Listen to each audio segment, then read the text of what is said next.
안녕하세요. 오늘은 우리들의 일그러진 영웅 함께 감상하시겠습니다.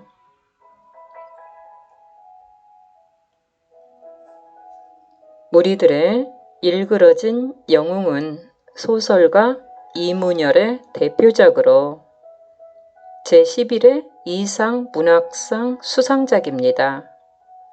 초등학교 교실에서 생긴 이야기를 소재로 삼아 사회 곳곳에서 흔히 볼 수 있는 개인과 집단 간의 문제를 세밀하게 그려냈습니다. 이 책은 어린이의 눈높이에 맞게 문장 구조와 낱말을 조금 바꾸었습니다.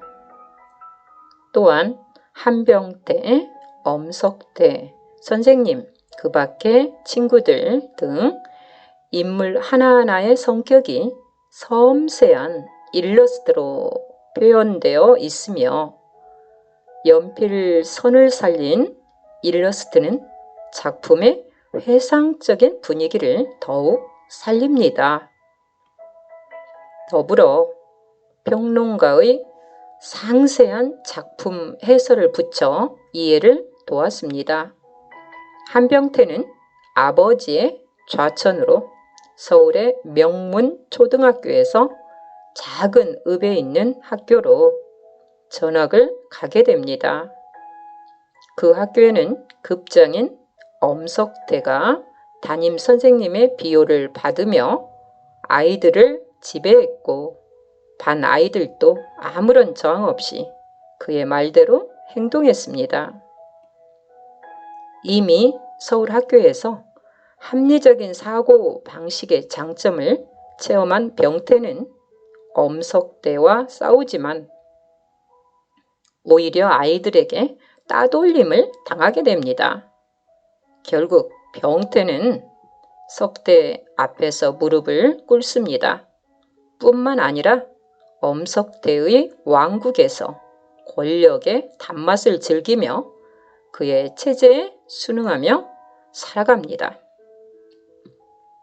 이문열 소설가는 1979년 동아일보 신춘문예의 중편 세하곡이 당선되어 문단에 등단한 이후 사람의 아들, 들소, 항제를 위하여, 달팽이의 애출 등 많은 작품을 잇따라 발표하면서 다양한 소재와 주제를 현란한 문체로 풀어내어 폭넓은 대중적 호응과 사랑을 받는 국민작가로 불리게 되었습니다.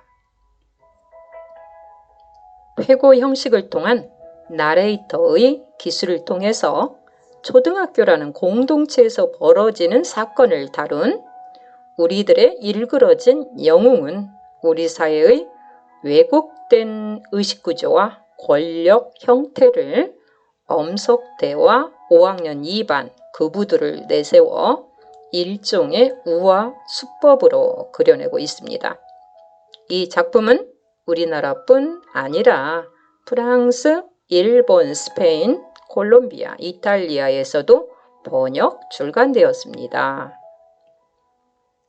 등장인물 소개입니다. 나 한병태, 합리적 민주적 사고를 지닌 성격으로 엄석태의 권위에 도전하지만 현실의 부조리함에 좌절하는 인물입니다. 엄석태, 절대 권력을 지니려 하며 반 아이들의 이기적 속성을 교묘히 이용할 줄 아는 인물이죠. 아버지, 현실의 가치를 긍정하는 인물. 5학년 담임, 방관자적 현실 수능형 인물입니다. 6학년 담임, 개혁적 의지를 실천하는 인물로 민주적 절차와 방법을 존중하는 인물입니다.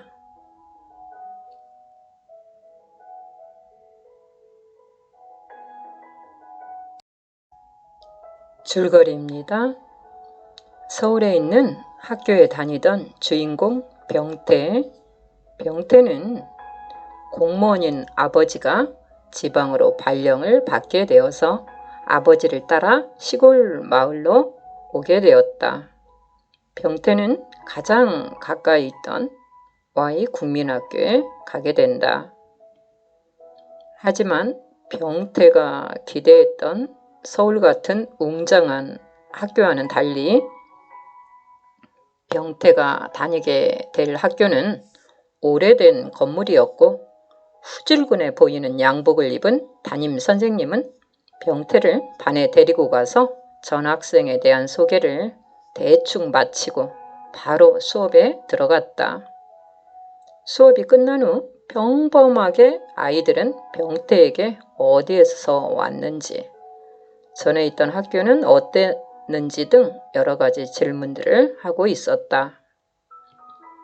바로 그때 석대가 등장한다. 아이들에게 비키라는 단 한마디로 아이들을 조용하게 만든 장본인인 석대는 병태에게 이리 오라고 한다. 하지만 학교에서 선생님 이해에게 명령 받는 것이 익숙치 않았던 병태는 이것이 기싸움이라는 것을 짐작하며 말할 것이 있으면 오라고 한다. 그러자 아이들은 웃기 시작한다. 급장이 부르는데 가지 않는 것이 이상하다고 말하는 아이들. 어쩔 수 없이 석대에게 다가가는 병태. 그러자 석대는 너그러운 미소로 병태의 호감을 얻는다. 그리고서는 공부는 잘하는지, 집안 사정은 어떤지, 전에 다니던 학교는 어땠는지 등에 대해서 물어본다. 그러자 안 그래도 담임 선생님의 형편없는 전학생 소개에 제대로 된 소개를 하지 못했던 병태는 자신을 축혀 세우기 위한 듯한 석대의 질문에 자기 아버지가 공무원이며 서울 명문 국민학교에 다녔다는 것, 공부를 잘했다는 것 등을 말한다. 점심시간 아이들은 각자 도시락을 꺼내 석대에게 자신의 반찬들을 몇 가지씩 주기 시작한다. 그리고 병태에게 물을 떠오라고 시키는 석대. 하지만 병태는 서울에서는 아무도 자신에게 무언가를 시키는 일이 없었기에 거절한다. 하지만 그날 이후로 병태는 학교에서 힘든 일들을 겪게 된다. 석대의 직접적인 따돌림은 아니었지만 아이들이 항상 병태를 놀이에 끼워주지 않거나 조금만 잘못을 해도 같은 잘못을 한 다른 아이는 놔뒀지만 병태만 일러 바치는 일이 많았다. 하지만 그럴 때마다 석대는 그런 아이들에게 화를 내고 그러지 말라고 한다. 그러면 그럴수록 병태는 석대가 자신을 도와주는 것 같아서 좋았고 점점 마음이 석대에게 기울게 된다.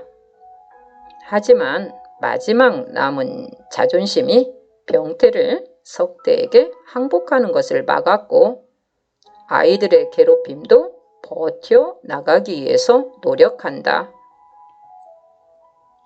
하지만 아이들의 괴롭힘은 끝날 기미가 보이지 않았고 처음에는 병태를 도와주는 것 같던 석대도 청소 시간이나 방과 후 시간에 교실을 청소할 때가 되면 다른 아이들은 대충 청소를 하고 검사를 맡아도 그냥 보내주지만 병태가 계속 검사를 맡으려고 해도 잘 봐주지를 않고 먼지가 조금이라도 보이면 병태를 계속해서 청소를 시키고 다른 아이들은 운동장에 나가서 공놀이를 하게 한다. 그러던 어느 날 어김없이 다른 아이들은 다 나가고 병태와 석대만 남아서 교실 청소를 하던 상황. 병태는 다른 아이들보다 훨씬 더 많은 양의 청소를 더 열심히 하고도 계속 통과를 받지 못해 우울했다. 그리고 마지막으로 온 힘을 다해 청소를 끝마치고 검사를 맡았지만 역시 불합격. 석대가 지적하는 부분이 꼭 맞는 말이어서 아무 말도 하지 못하던 병태는 결국 참지 못하고 울음을 터뜨리고 만다. 그리고 그것을 항복의 의미로 받아들인 석대. 이제부터 병태는 반에서 다시 원래의 자리로 돌아가게 된다.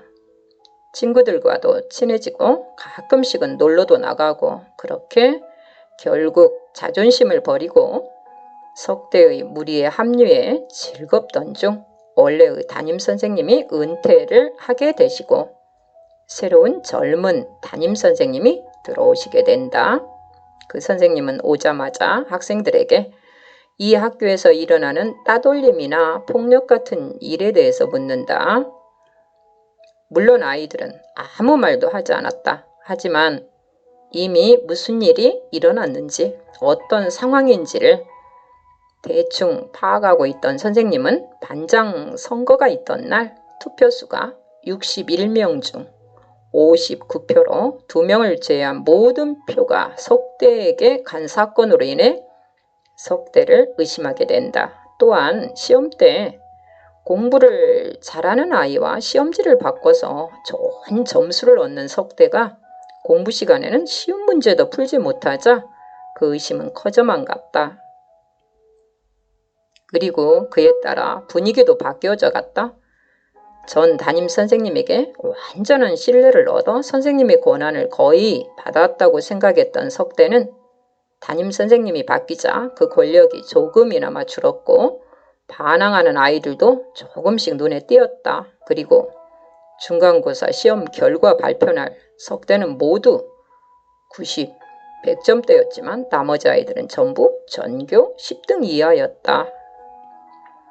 이로 인해 선생님의 의혹은 확실해져 갔고 계속해서 질문을 한 결과 석대가 그동안 시킨 비행들과 그동안 해온 부정행위에 대해서 낱낱이 털어놓는다.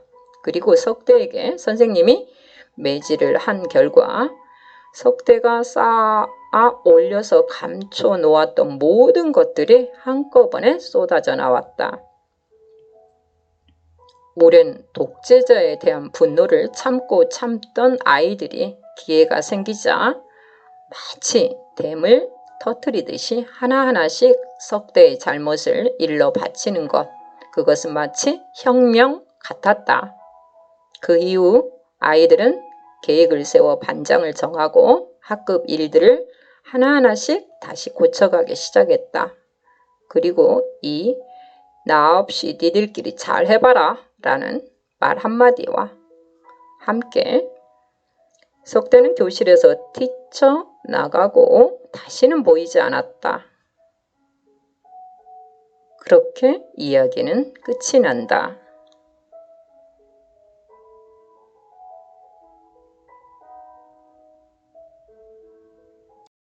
책 속의 구절입니다. 우리들의 일그러진 영웅에서 가장 많이 인용되는 문장, 6학년 담임 선생님께서 엄석대의 특권을 제어하면서 하던 말입니다. 나는 되도록이면 너희들에게 손을 안 대려고 했다.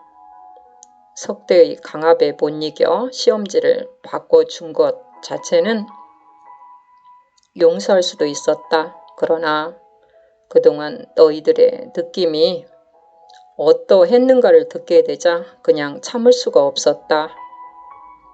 너희들은 당연한 너희 몫을 빼앗기고도 분한 줄 몰랐고 불의한 힘 앞에 굴복하고도 부끄러운 줄 몰랐다. 그것도 한 학급의 우등생인 녀석들이. 만약 너희들이 계속 그런 정신으로 살아간다면 앞으로 맛보게 될 아픔은 오늘 내게 맞은 것과는 견줄 수도 없을 만큼 클 것이다. 그런 너희들이 어른이 되어 만들 세상은 상상만으로도 끔찍하다. 모두 교단 위에 손들고 꿇어앉아 다시 한번 스스로를 반성하도록.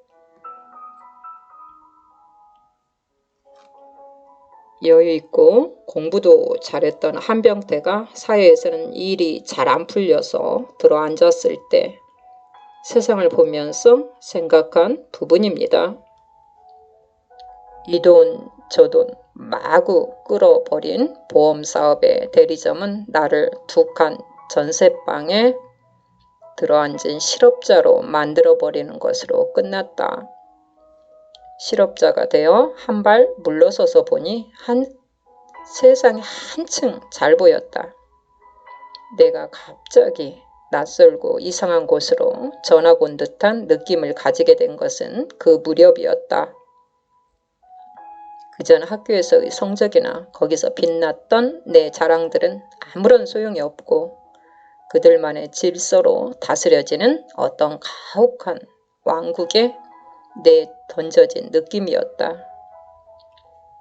그리고 거기서 엄석대는 아득한 과거로부터 되살아 나왔다. 이런 세상이라면 석대는 어디선가 틀림없이 다시 반장이 되었을 것이다. 나는 그렇게 단정했다. 공부의 석차도 싸움의 순위도 그의 조작에 따라 결정되고 가짐도 누림도 그의 의사에 따라 분배되는 어떤 반. 때로 나는 운 좋게 그 반을 찾아 내 옛날처럼 석대 곁에서 모든 걸 함께 누리는 꿈을 꾸다가 서운함 속에 깨어나기까지 했다. 물론 석대는 어떤 일을 했는지 나오지는 않지만 돈 좀 번 것으로 인용된다. 하지만 마지막 장에서 한병태는 기찻간에서 경찰에 끌려가는 석대를 목격하게 됩니다. 나는 못 볼 것을 본 사람처럼 두 눈을 질끈 감았다. 그런데 눈앞에 교탁위에서 팔을 들고 꿇어앉아 있던 26년 전 그날의 석대가 떠올랐다. 몰락한 영웅의 비장미도 뭐도 없는 초라하고 무력한 우리들 중에 하나가 여보, 당신 왜 그러세요? 영문도 모르고 내 곁에 붙어 섰던 아내가 가만히 옷깃을 당기며 걱정스레 물었다. 나는 그제서야 눈을 뜨고 다시 석대 쪽을 보았다. 그 사이 수갑을 받은 석대는 두 손으로 피 묻은 입가를 씻으며 비척비척 끌려가고 있었다. 내 곁을 지날 때 흘끗 나를 곁눈질을 했지만 조금도 나를 알아보는 것 같지는 않았다. 그날 밤 나는 잠든 아내와 아이들 곁에서 늦도록 술잔을 비웠다. 나중에는 눈물까지 두어 방울 떨군 것 같은데 그러나 그게 나를 위한 것이었는지 또 세계와 인생에 대한 안도감 때문이었는지 새로운 슬픔과 절망 때문이었는지 지금도 뚜렷하지 않다.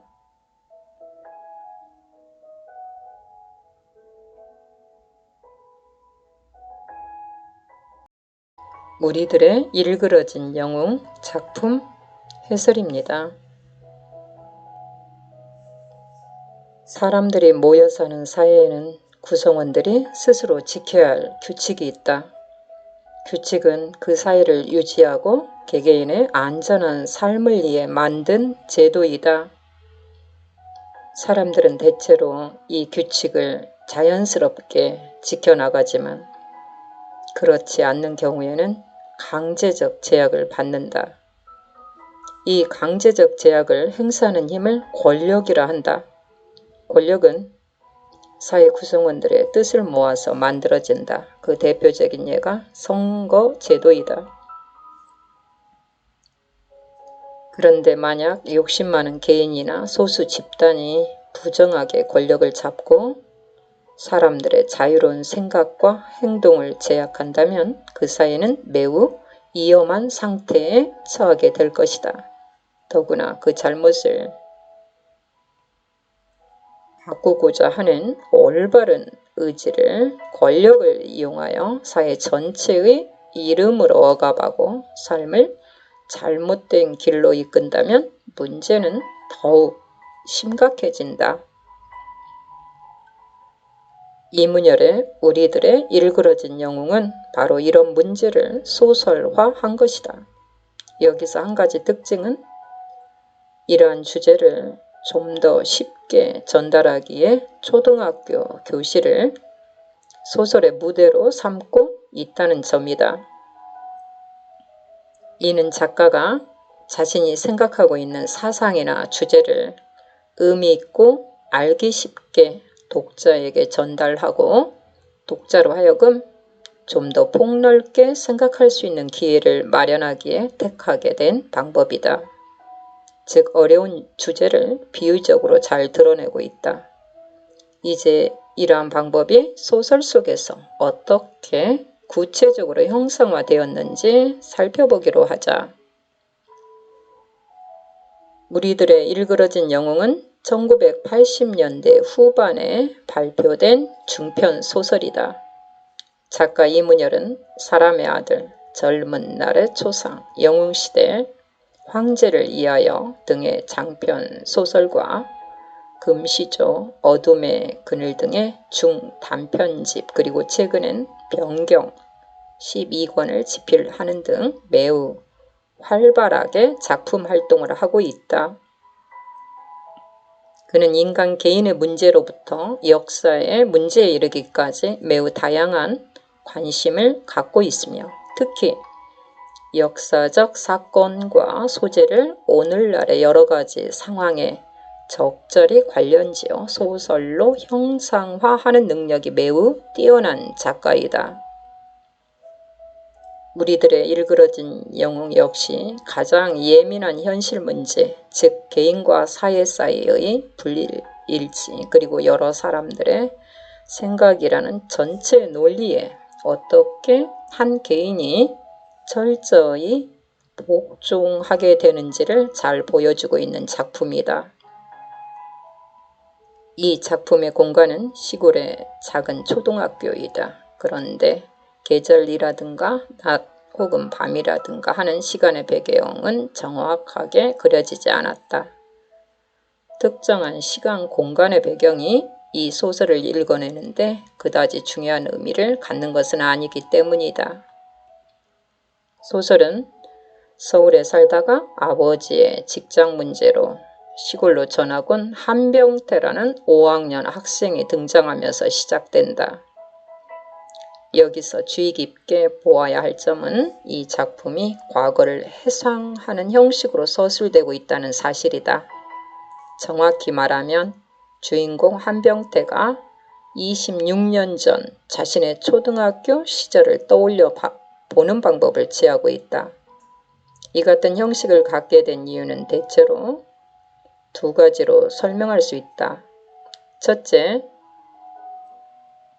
사건이 이루어지는 시간은 한병태의 5학년 시절, 즉 어린 시절이다. 따라서 어린이의 시선으로 사건을 관찰해야 하는데 어린이의 언어를 사용하여 소설을 써 나간다는 점이 매우 어렵기 때문이다. 둘째, 어른이 된 한병태와 이 글을 쓰고 있는 작가 이문열이 살고 있는 현실 상황이 유사하다는 점이다. 1980년대 한국 사회는 정치의 민주화를 요구하는 시위가 많은 사람들에 의해서 일어났던 시대였다. 이문열은 한병태를 통해서 자신이 처한 현실 문제에 대하여 간접적으로 말하고자 했던 것이다. 소설가는 소설을 통해 자신이 살고 있는 시대의 가장 중요한 문제에 대하여 관심을 드러내기도 한다. 그것은 반드시 소설을 통해 옳고 그름을 가리겠다는 생각에서라기보다 자신과 함께 현실을 살고 있는 많은 사람들에게 우리가 가장 관심 있게 지켜보아야 할 문제가 무엇인지를 일깨워주는 역할을 한다는 점에서 뜻깊은 것이다. 한병태는 전학 첫날 엄석대라는 학생을 만나게 된다. 엄석대는 학급의 반장일 뿐 아니라 공부까지도 1등을 하며 담임선생님의 각별한 배려에 힘입어 학급의 모든 일을 도맡아 하고 반 학생들로부터도 특별한 대접을 받는다. 이런 모습이 한병태에는 낯설게 보인 것이다. 그는 이러한 반 분위기가 매우 싫었고 동시에 불합리와 폭력에 기초한 어떤 거대한 불의가 존재한다는 확신을 갖게 된다. 그러나 이 같은 불의에 대한 대항은 번번이 실패로 끝나고 만다. 특히 엄석대가 보여주고 있는 교활함과 참을성 등은 싸우고자 하는 의지마저 때때로 없어지게 만든다.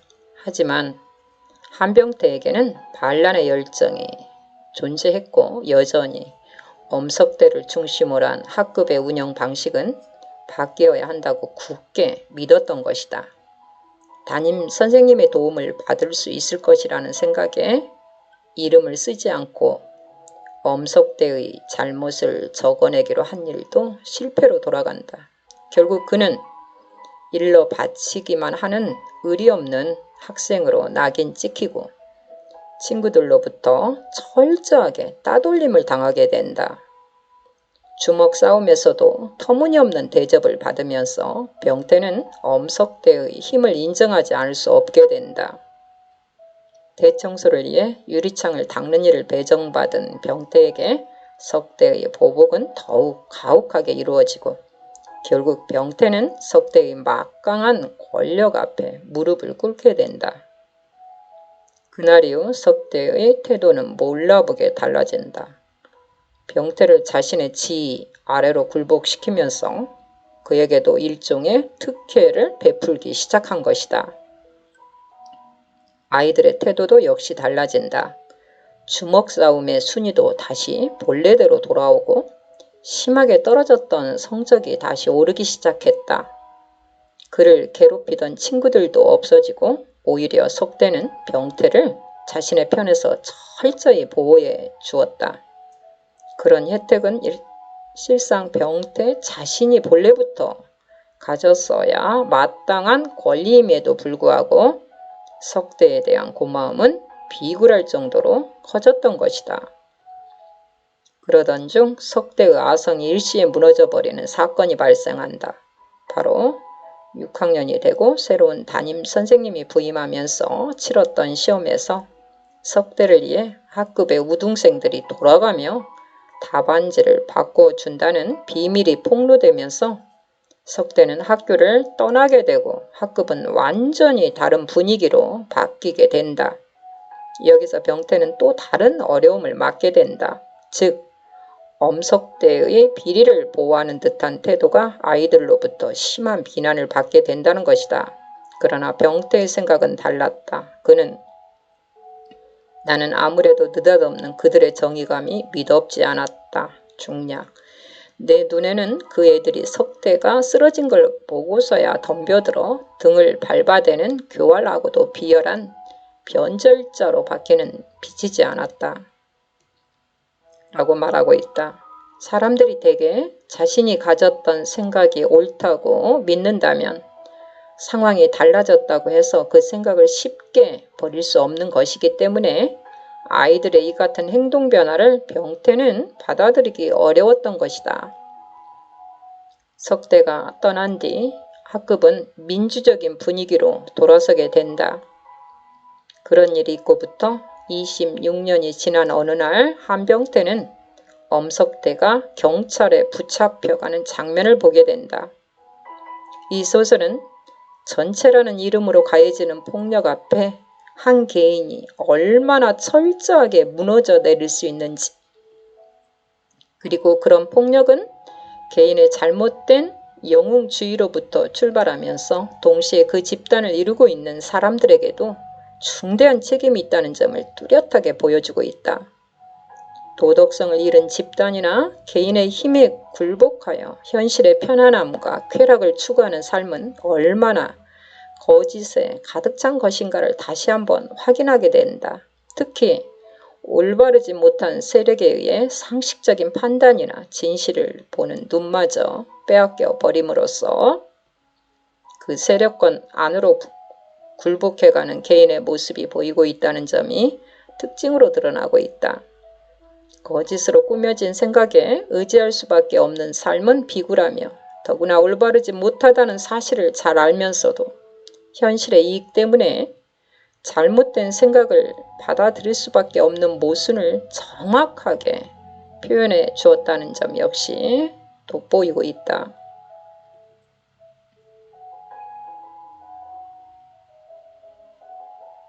이 작품은 초등학교 교실에서 생긴 이야기를 다루고 있지만 우리들이 살고 있는 사회 곳곳에서도 흔히 찾아볼 수 있는 이야기이다.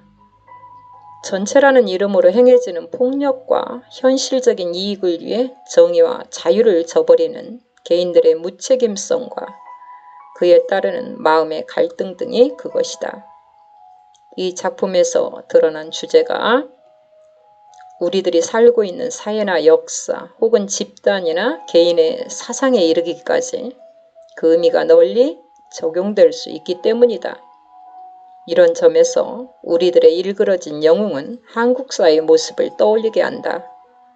적은 수의 사람들에게 주어진 권력이 여러 사람들의 지지를 받지 못한 채 자신들의 이익만을 위해 개인의 자유와 진실을 무시한다면 커다란 문제가 아닐 수 없다. 또한 그런 잘못된 몇 사람들에게 많은 힘을 주고 나서 그를 통해 더 큰 이익을 얻고자 하는 사람이 있다는 점도 일깨워 주고 있다. 소설가는 많은 사람들의 공동의 문제에 대하여 늘 관심을 갖는다. 사람들이 이루어 놓은 사회는 여러 가지 일들이 발생할 수 있는데 작가는 그런 문제에 대하여 누구보다도 많은 관심을 갖는다. 소설의 주인공들은 종종 의미 없어 보이는 싸움에도 자신의 명예와 자존심을 걸고 맞서는 경우가 있다. 주인공을 통해 작가는 사회에 대한 자신의 관심과 사상을 드러내는 것이다. 사회는 언제나 하나의 방향 혹은 권력을 갖고 있는 사람들의 생각대로만 움직이는 것이 아니기 때문이다. 더욱이 매우 다른 생각과 행동이 함께 존재하는 사회에서 다른 사람에 의해 강요된 이념이나 신념은 사회를 더욱 나쁜 방향으로 이끌고 올바른 민주주의를 이루는데 방해가 된다. 소설은 여러 가지 생각들이나 가치관을 제시하지만 우리는 무엇이 옳고 그른 것만을 판단하기 위해서 소설을 읽지 않는다.